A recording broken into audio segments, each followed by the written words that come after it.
Hello guys, bersama saya lagi dalam Alright Napa Channel. Hari ini sahabat semua, sebentar tadi ya kita menerima satu berita yang amat mengejutkan ya, berlaku di Pasir Mas, Kelantan. Ya, apabila dikatakan seorang ustadz didakwa ya kerana melakukan melakukan perkara yang menjijikkan, saya boleh katakan seperti itu sahabat-sahabat semua. Dan baru-baru ini sebenarnya di negeri Kelantan ya, beberapa enactment jenayah syariah telah dibatalkan dan ramai yang beranggapan bahawa ya perbuatan ya seperti meliwat, merogol dan banyak lagi tidak akan dikenakan hukuman kerana sudah dibatalkan. Benarkah semua itu? Hari ini baru sahaja berlaku sahabat semua, apabila seorang ustaz telah didakwa. Dan apabila didakwa ini, beliau bakal berdepan dengan penjara yang lebih panjang ya, berbanding dengan undang-undang jenayah syariah yang dibatalkan sebelum ini. Jadi, apa sebenarnya yang berlaku sahabat semua? Ini yang menarik ya untuk saya kongsikan bersama dengan Anda. Apabila dikatakan seorang ustadz didakwa kerana rogol dan liwat pelajar.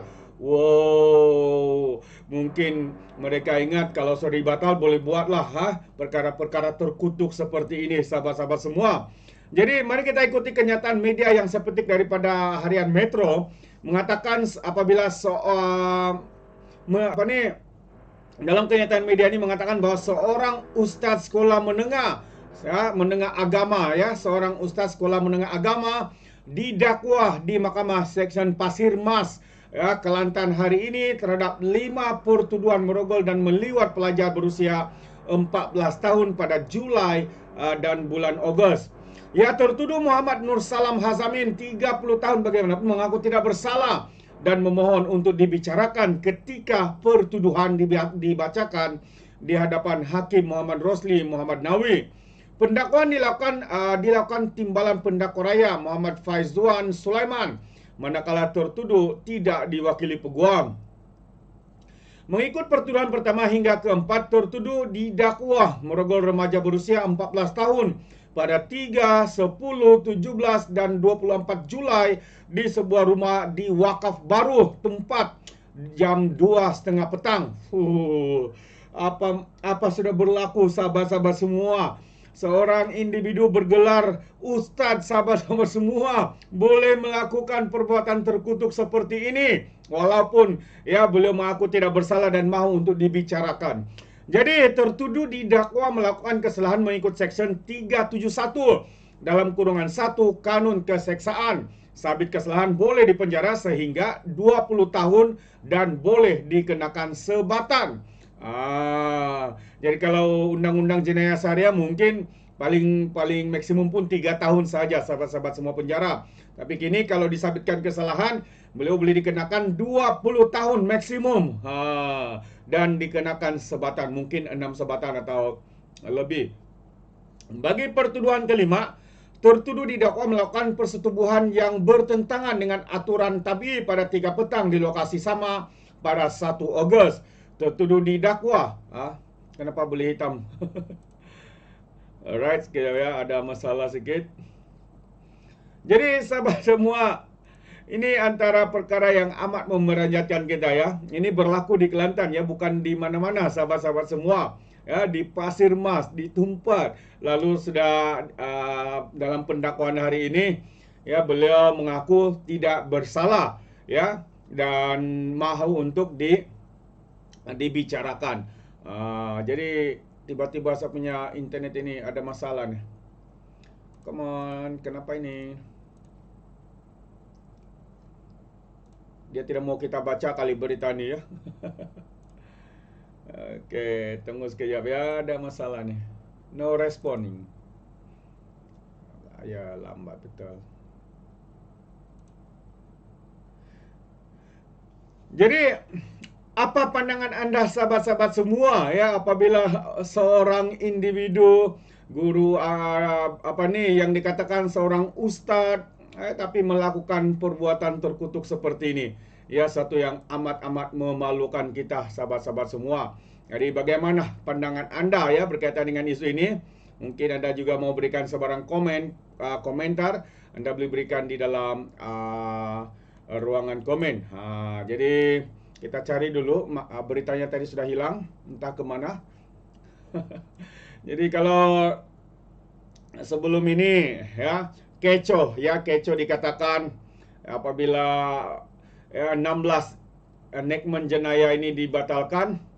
Jadi ramai rata-rata mengatakan pimpinan PAS, bukan itu saja pimpinan PAS ya, tapi termasuk juga pengerusi Perikatan Nasional mengatakan kononnya karena 16 perkara itu dibatalkan maka tidak akan ada hukuman lagi.